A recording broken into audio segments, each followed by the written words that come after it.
आजको मौसम चाहिँ यस्तो छ है साथीहरू, हेर्नुहोस् है। सबैलाई गुड मर्निङ। म चाहिँ आज मौरीको घर हेर्दैछु। 8:30 भइसकेको छ, घाम खासै लागेको छैन, मौरीको पनि चहल महल छैन। 8:30 भइसक्यो। अब चाहिँ चिसो लागिसकेको छ। म त्यहाँ पनि वरिपरि फुल यस्तो राखिदिएपछि मौरी आकर्षण हुन्छन्। यतिकै फुलबारी बनाइदिएपछि चाहिँ माउरीहरू आकर्षित भएर आउने गर्छन्।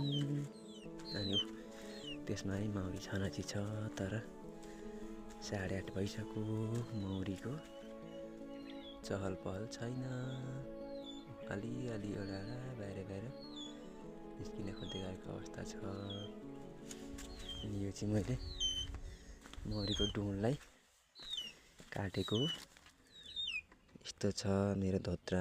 पछि मौरी आएपछि म तपाईहरुलाई यसमा देखाउने छु। यसको म डुँड बनाउने छु। 4टा छ। यो पुरा यस्तो छ र मैले चाहिँ 4टा यहाँको काटेको।